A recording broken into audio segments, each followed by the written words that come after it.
This is Henry Simon, bringing you another story from my files here at the Missing Persons Bureau. In these stories of the Missing Persons Bureau, dramatized for Henry Simon by Ross Napier, names and addresses have, for obvious reasons, been changed. In one moment, the search for James Rothwell Sutherland. Address unknown.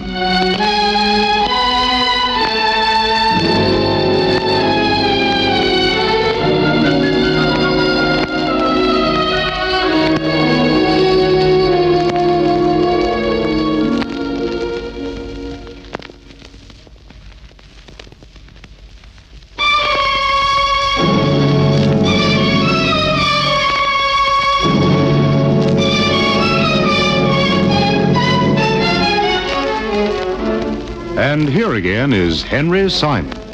The staccato clatter of machine gun fire broke the stillness of the dawn. Everywhere, khaki-clad men dived for cover, flattening themselves upon the desert sand as a deadly hail of lead combed the area. A second machine gun opened fire, but they were sitting ducks, 30 British soldiers behind the enemy lines. Caught unawares, they had very little or no chance indeed to fight back.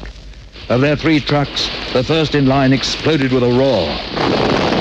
Then the second, and 17 men lay dead where they had fallen. Then it happened. From under cover of the remaining truck, a man emerged, the top half of his body bare, his left leg spurting blood from 2 separate wounds. Stumbling, staggering, he ran blindly in the direction of the first machine gun, miraculously surviving its lethal blast. 30 yards away, he pulled the firing pin out of a grenade, flinging it hard and high.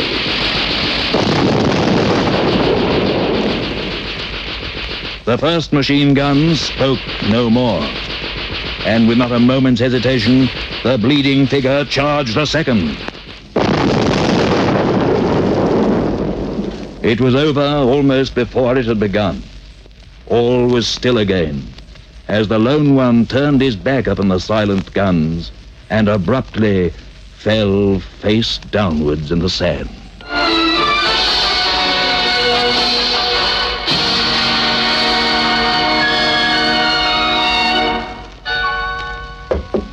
Yes? You sent for me, Major? Yes. Come in, Lieutenant. Sit down. Thank you, sir. Well, how is he? He'll pull through.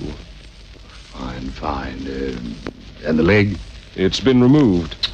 There was no hope of saving it. Completely shot to pieces. How he kept on as long as he did, I'll never know. A very brave young man. I've never seen a braver one, sir. Without any doubt, he saved the lives of 12 men, mine included. At the same time, putting 2 machine guns out of action? If I hadn't seen it with my own eyes, I'd never have believed it possible. He ran straight at them, sir, directly into their fire. It's a miracle he's alive to tell the story. A miracle and nothing less.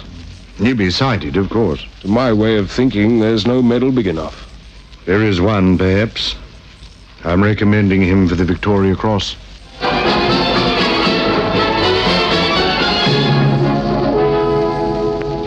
Thus did Corporal James Rothwell Sutherland attain the undisputed but coveted status of hero. Invalided home minus a leg, he was duly summoned to Buckingham Palace, where the Victoria Cross was pinned to his chest by the King. His feat was practically described in the newspapers, and for a brief period in those dark days of war, he became a celebrity.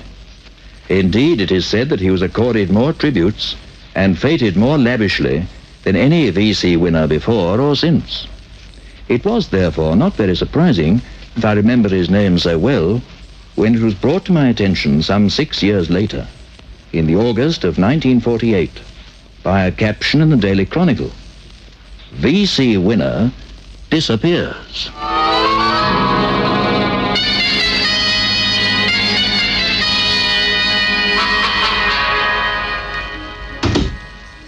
Morning, Chief. Oh, good morning, Sully. You're in bright and early. Yeah, I figured it was time I tried catching the worm. What's new? I was just reading about this fellow Sutherland. Who? James Rothwell Sutherland, VC. One of our war heroes. Oh, yeah? Well, what about him? Seems he's disappeared. There's an article about him here. Hey, wasn't he the one who lost the leg? In North Africa, yes. He stormed a couple of machine gun posts. Single-handed. Yeah. I seem to remember hearing people speak about him. Mm-hmm. Where'd he disappear from? His home, apparently. He was living with his parents up in Coventry. Not married. Well, there's no mention here of a wife. How long's he been gone? My dear Study, you remind me of myself interviewing a client. Here.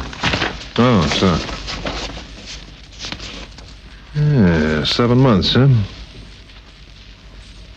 Father's appealing for anyone who's seen or heard of him to come forward.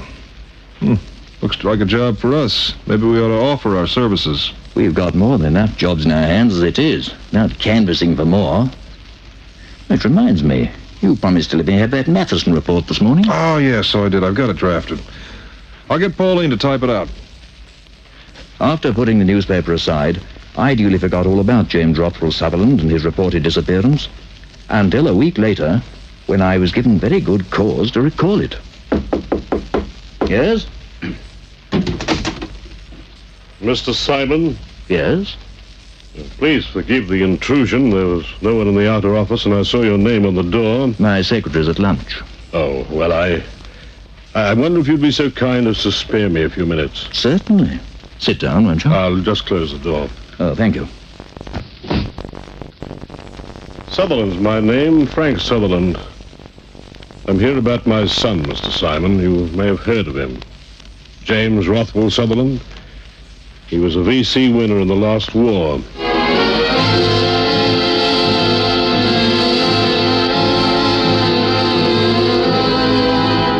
Tall and grey-haired, with straight, broad shoulders, Frank Sutherland then went on to verify the newspaper account of his son's disappearance, a grave frown clouding his well-shaped features.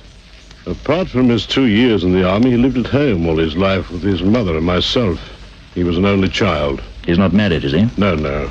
Did he have a job of any kind? Well, his ambition was to be a composer. Of music? Yes, he wrote a little poetry. No doubt you think it's strange that a war hero should be interested in the gentler arts. Not at all. Though I must admit I've never actually pictured him as a poet. Well, it comes as a surprise to most people when they hear, those who don't know him, that is. However, he's never shown himself to be unduly gifted either as a composer or as a poet. He did write a few verses for some magazine or other. They sold 2 of his compositions to an American advertising firm, but other than that, he's had very little luck. Has he no other occupation? No. Being a moderately wealthy man, he doesn't really need one. His grandmother left him quite a large sum when she died, most of which he's since invested quite wisely, as it happens. I see. The fact is, Mr. Simon, we're very concerned about him, his mother and I. It's almost 8 months now since he left home, and we've not heard a word from him. What were the circumstances of his departure exactly? Well, he said he was coming down to London. That was on a Friday. Mm-hmm. He was to return on the Monday. But he didn't, eh? No. What did he come to London for? Well, he didn't say. We assume he had ideas of trying to sell some of his work. Just how close was he to you and his mother? Oh, well, we thought the world of him, naturally, but it's difficult to put into words. One never quite knows what he was thinking or feeling. He didn't believe in discussing his problems with us or with anyone else, for that matter. Tell me, did his war experiences affect him at all? Apart, of course, from the loss of his leg. They didn't appear to, no, but the publicity he received certainly did. Oh? In what way? Well, for some reason, he didn't seem to want to be a hero. He gave the impression that he found the role an embarrassing one. Embarrassing? As for all the fuss that was made of him, well, he endured it, but that's about all. One stage, there was talk of erecting a statue in his honor. He wouldn't hear of it. I've never seen him so emphatic about anything. He's an odd boy. I can't tell you what a shock I got when I heard of his bravery. He was the last person I expected to distinguish himself in battle. What I mean is, by nature, he's always been so meek and mild. The thought of him charging 2 German machine gun nests, wiping them out, well, for long enough I simply wouldn't believe it. But there can be no doubting the fact that he did just that. There were 12 witnesses, including Lieutenant Charlton, one of his officers. It's often at times of great stress, you know, that people reveal their true selves. True. Did he have many friends? Not really, no. He's always kept pretty much to himself. Romantic interest? Oh, the only girl he ever displayed any interest in at all was Judith. Judith? Judith Barry. She lived next door to us. Still does, for that matter. They were seeing quite a deal of each other at one time. Was there ever any talk of marriage between them? Well, it was more or less assumed that they would marry eventually. Assumed? By whom? By both families. Were they keeping company up until the time of his disappearance? Off and on, yes. They go to the cinema once or twice a week and occasionally to a dance. And he gave her no indication at all that he was going away? No more indication than he gave anyone else. She was quite put out about it, for which I couldn't blame her. I think she rather took it for granted that they'd been married too, although I'm almost certain he never broached the subject with her. Were they friendly before the war? They've known each other since they were at school. While he was away, they corresponded quite regularly. How old is Miss Barry? 25, 26. And your son? 29. Did he know anyone in London? Was there anyone in particular he might have contacted? No one I can think of. Unless, Yes? well, about 3 months before he left, Ron Charlton came to see him. Ron Charlton? The officer I spoke of, the one who was with him when he lost his leg. Oh, yes, yes. What was the purpose of his visit? Well, he was passing through and stopped by to say hello. I remember him telling James if ever there was anything he could do to help him anyway, not to hesitate to let him know. I see. You wouldn't know where he could be contacted. I'm afraid not. Curiously, till now, I never really gave him much thought. Oh, I dare say I can find out from military headquarters. A lieutenant, did you say he was? Yes, I believe he was later promoted to captain. Captain Ron Charlton. Fine. Well, no sense in delaying it. I'll phone them right away.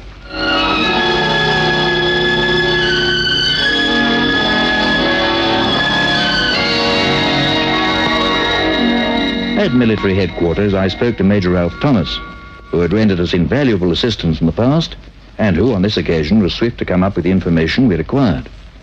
Namely, that the former Captain Charlton was residing at an address in Braithwaite Road, Claxton. Accordingly, I instructed Studdy, who later, that same afternoon, was redirected by Charlton's wife to an office in the city, where he was employed as an accountant. That's right, Mr. Studdy. We were cut off behind the Jerry lines, 30 of us. I was in command, and as it was, we lost 17 men. But if it hadn't been for Sutherland, we'd have all been wiped out. Uh-huh. Apart from that one incident, what kind of a soldier was he, generally speaking? Oh, that's the astonishing part of it. Yeah? Up to that time, I'd always regarded him as the world's worst.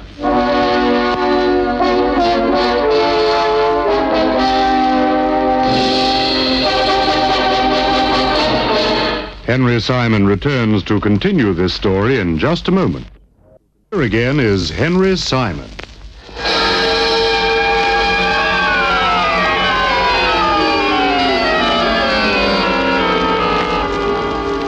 Despite the fact that our investigation was barely underway, we'd unearthed some surprising information regarding James Rothwell Sutherland, V.C.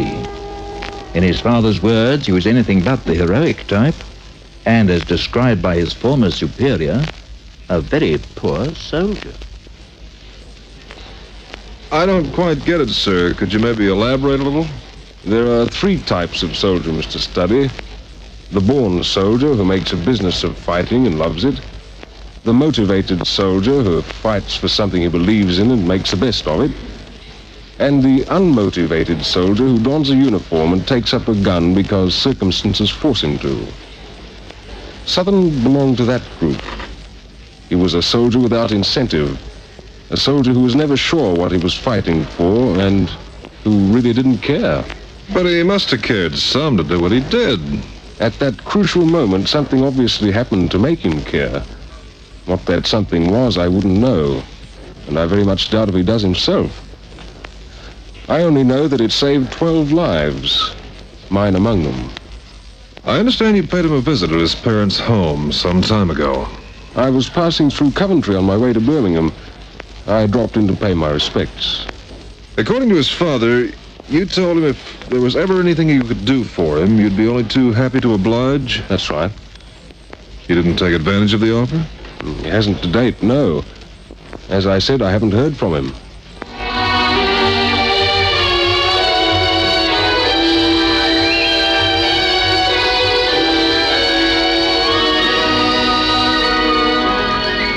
After taking his leave of Charlton, Studdy went direct to Euston Station, where he boarded a train for Coventry. On his arrival, at a few minutes past 6 that evening, he proceeded to number 57 Argyle Street, the home of Judith Barry, which adjoined that of our client. A neat brick bungalow painted white, with a cement path leading from the gate to the front door. In answer to his ring, the door was opened by a plumpish, middle-aged woman, who ushered him into a tastefully furnished living room, where he was joined a few moments later by the young lady in question, a slim, attractive brunette. Mother tells me you're here about Jim. Yes, that's right. There are just a few points I'd like to check with you. Well, I'm afraid there's very little I can tell you about him. He didn't bother taking me into his confidence. Not that there was any reason why he should have, but... Well, we were quite friendly for some time. Before leaving, he gave you no indication at all that he wasn't planning to return? None. He didn't say why he was going to London? No. Did you see him before he went? I went to the train with him. Uh-huh. Well, how'd he seem then? Much the same as always. Quiet, thoughtful. He never had much to say for himself. Did you have any form of understanding with him? Understanding? Regarding the future? If you mean, were we planning to be married? No, we weren't. In other words, you enjoyed a purely platonic relationship? It might have been described as that, yes. Why? I beg your pardon. Well, believe me, Miss Barry, I'm not being personal just for the sake of it. I'm trying to get a picture of what the guy was like, what made him tick, you know? Well, I don't care for your chances. I tried hard enough myself, but it didn't get me very far. I knew him for years, and yet in so many ways he was a complete stranger to me. Quite impossible to understand. He wrote to you regularly while he was in the army? Every few weeks. Well, to have done that, surely he must have thought of you a good deal. Oh, he thought of me all right. But that's as far as it went. You're quite sure he did go to London? I told you I saw him on the train. But that's not to say he didn't get off somewhere en route. Well, no, but why should he? Why should he disappear, yeah. Well, he could have had some plan in mind, just said he was going to London to throw everybody off the track. Oh, but that's ridiculous. No more so than his not coming back. Well, there's one sure way of finding out. Yeah? Mrs. McGraw was in the same carriage. I saw her getting in. Mrs. McGraw? The local chemist's wife. Oh, was she a friend of his? Not that I know of. For that matter, I'm barely acquainted with her myself. But she must have known him by sight. If he'd left the train before he'd got to London, she'd have seen him. That is, assuming she went as far as London. You didn't check with her? Well, it didn't occur to me. Till now, I never really thought about her. Where can I reach her? She and her husband live above the shop. It's just a couple of blocks along the street, next to the grocer's. The name's on the window, McGraw's Pharmacy. You can't miss it.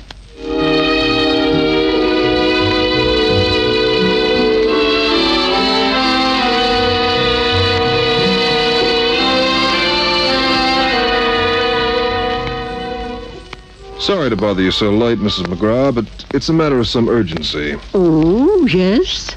You're acquainted with the Sutherlands, are you? Well, only to nod to. Well, I guess you've heard about the son disappearing. I did hear it left home, yes, but I couldn't tell you the details. I tried to keep myself apart from the neighborhood gossip as much as possible. Well, in this case, it's a bit more than gossip. But letting that pass for the moment, I understand you took a trip early this year. Trip? Yes, to London. That is, you caught the London train. Oh, yes, I went down to spend a few days with my sister. In London? Yes, South Wimbledon. Well, Jim Sutherland was on the same train, so I believe. Same carriage, in fact? That's right. He was sitting in front of me. You didn't speak to him at all? No. Did he go all the way, do you recall, or did he get out before you? I've an idea he did. Yes, at Bantry.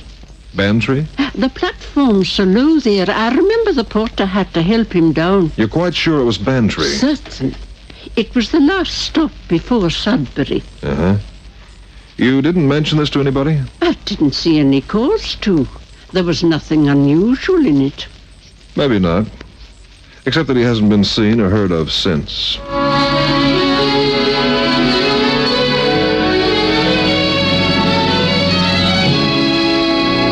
After taking his leave of Mrs. McGraw, Studdy returned to 57 Argyle Road, where he again questioned Judith Barry, who expressed considerable surprise when he told her what he'd learned. Bantry? But why on earth should he get off there? Well, I was hoping maybe you could tell me. Have you checked with his parents? Not yet. I thought I'd try you first. Well, I'm sorry. Apart from the fact that he spent a few months at a training camp there, Training camp?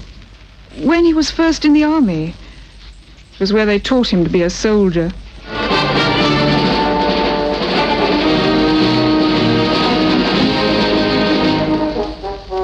Study was further enlightened by our client, Frank Sutherland, who informed him that whilst training at Bantry, his son had befriended a certain Kathleen Abbott, in whose company he had spent many of his leisure hours. Mrs. Abbott, it transpired, had been a voluntary worker at the barracks canteen, and together with her husband, had kept open house for quite a number of the Bantry trainees, Jim Sutherland included. He had mentioned her several times in his letters home, but to his parents' knowledge, after leaving Bantry, had had no further contact with her.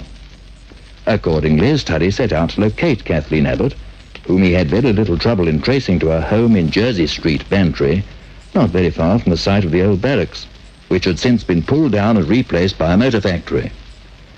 An elderly white-haired woman, she greeted the agent cordially, pressing him to join her in a cup of tea. I do hope it's strong enough for you, Mr. Study. Oh, it's just fine, thanks, ma'am. But, reverting to the matter in question, has Sutherland been in touch with you at all during the past 8 months?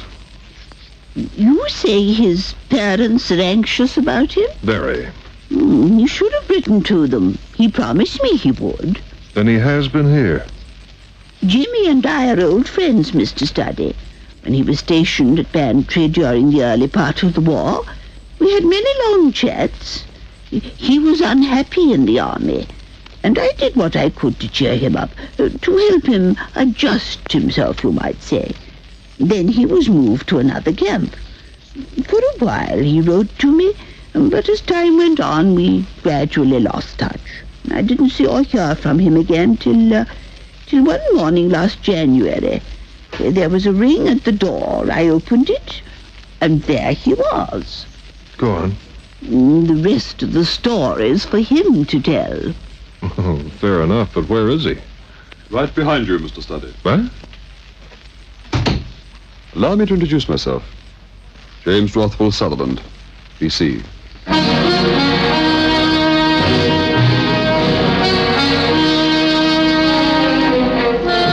Study blinked in bewilderment at the intruder.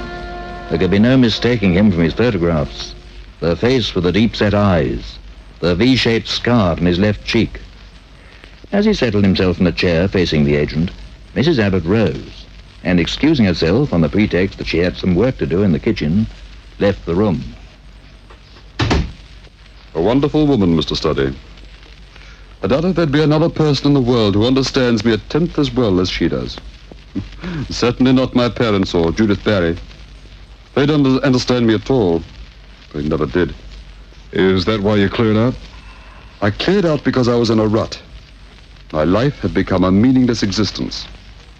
Not that it was the fault of theirs. They did everything in their power to snap me out of it, to pull me together.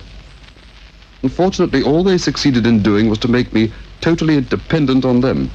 Well, almost. It's difficult to put into words. I just felt I had to get away from them for a while, find someone who could steer me back on a course. So you settled for Mrs. Abbott, huh? I had no intention of coming here to stay. Originally, I merely wanted to ask her advice, talk things over with her. And then, when the time came for me to leave, she suggested I stay on for a few days.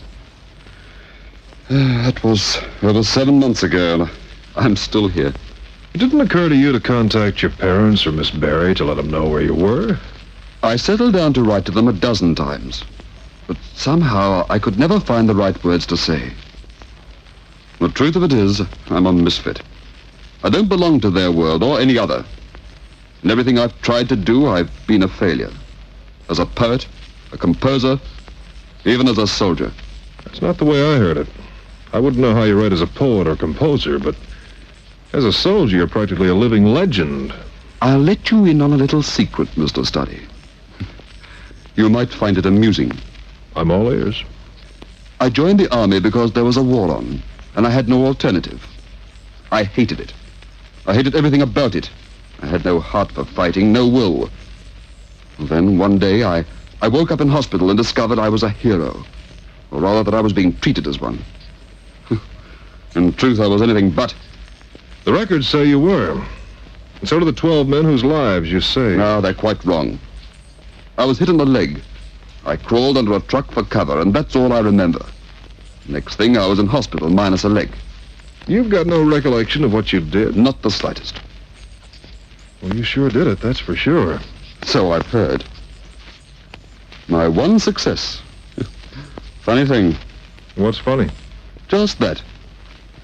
I've never been able to make the grade at what I've wanted to do. All I've been able to do is be a hero.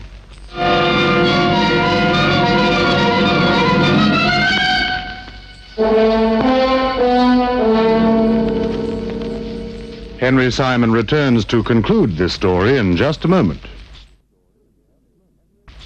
Here again is Henry Simon. I very much doubt if Kathleen Abbott or anyone else really understood James Rothwell Sutherland. He was a born enigma, unfathomable even to himself. He had a good home, devoted parents, and the love of a fine young woman. All a man could wish for, in fact. Yet he strove for the unattainable, for something he knew not what that lay beyond his grasp. In his own eyes he was a failure, but to the world he was a hero, a man among men, and a hero he'll remain, for just as long as the story of his valor is told. And now, as always, this is Henry Simon inviting you to meet me here again, and for the present, bidding you au revoir.